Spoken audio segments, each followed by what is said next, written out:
Nigel Farage has warned of major concessions made by Boris Johnson in his post-Brexit trade deal with the European Union. The Brexit party leader insisted the agreement is not what he campaigned for or what won the Prime Minister his landslide victory in the 2019 general election.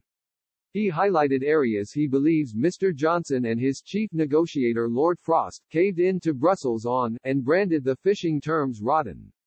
Writing in the Daily Mail, Mr. Farage said, "I am sorry to say that for all the tough talk of Mr. Johnson and his chief negotiator, Lord Frost, some major concessions have been made. Northern Ireland has been cut off from the rest of the UK, the European human rights regime will remain in place here, our coastal communities have been saddled with a rotten fishing deal, and EU firms will still be allowed to tender for UK government contracts. In regulatory terms, the EU will hold a sword of Damocles over Britain with the threat of immediate tariffs if they judge that Britain is being too competitive.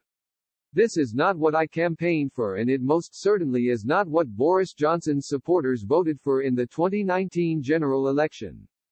These handicaps will not allow Britain to transform itself into the Singapore-style entity in a European time zone that it could become." Mr. Farage's remarks come after the Prime Minister sealed his deal with the EU on Christmas Eve after months of negotiations. The 1,246-page document was published on the morning of Boxing Day.